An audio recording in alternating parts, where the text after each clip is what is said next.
Hi అండి, welcome to Uma's kitchen. ఈరోజు రవ్వ లడ్డూలు ఎలా చేయాలో చూద్దామండి. రవ్వ లడ్డూలు ఒట్టి రవ్వతో కూడా చేస్తారు, ఇంకా కొబ్బరి కలుపుకుని కూడా చేస్తారండి. ఈరోజు కొబ్బరి వేసుకుని రవ్వ లడ్డూలు చేద్దాం. ఎప్పుడైనా పండుగల టైంలోనైనా లేకపోతే ఇంట్లో స్వీట్ తినాలనిపించినా చాలా ఈజీగా చేసుకోవచ్చండి రవ్వ లడ్డూలు. కొబ్బరికి ఇలా బ్రౌన్ పార్ట్ తీసేయండి. తర్వాత చిన్న ముక్కలుగా కట్ చేసుకుని హాఫ్ కప్ కొబ్బరి ముక్కలు వేసుకుని వీటిని గ్రైండ్ చేసుకోవాలి.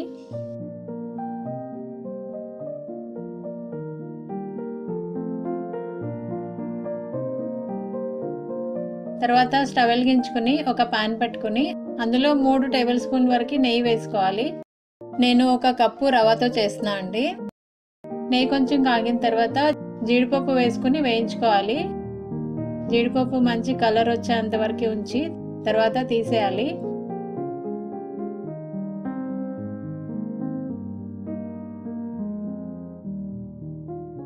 కిస్మిస్ కూడా వేయించుకోండి.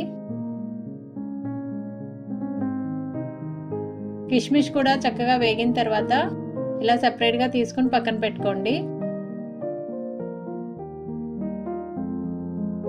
ఇది 1 కప్పు బొంబాయి రవ్వ అండి, ఉప్మా రవ్వ. ఇది కూడా వేసుకుని వేయించుకోవాలి.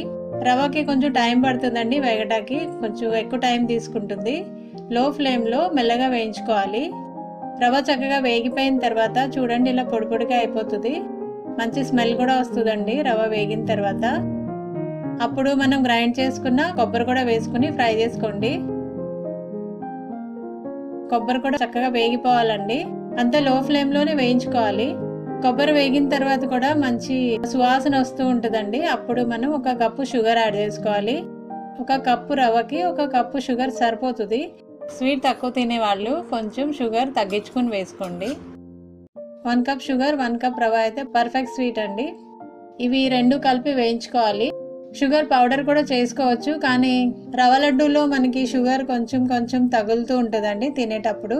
ఇలా లో ఫ్లేమ్లో 10 నిమిషాలు వేయించుకోండి. తర్వాత 1/2 కప్పు కాచి చల్లార్చిన పాలు పోసుకుని మొత్తం ఒకసారి కలుపుకోవాలండి.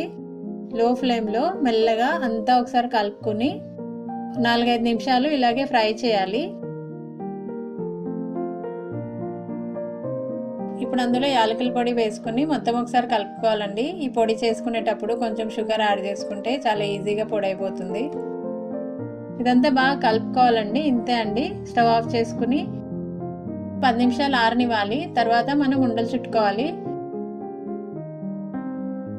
10 నిమిషాల తర్వాత చూడండి రవ్వ అంతా పీల్ చేసుకుంది. ఇప్పుడు ఒకసారి మొత్తం కలుపుకోవాలి. చూడండి పొడి పొడిగా అయిపోయింది. ఇప్పుడు మనం లడ్డూలు చుట్టుకోవాలి.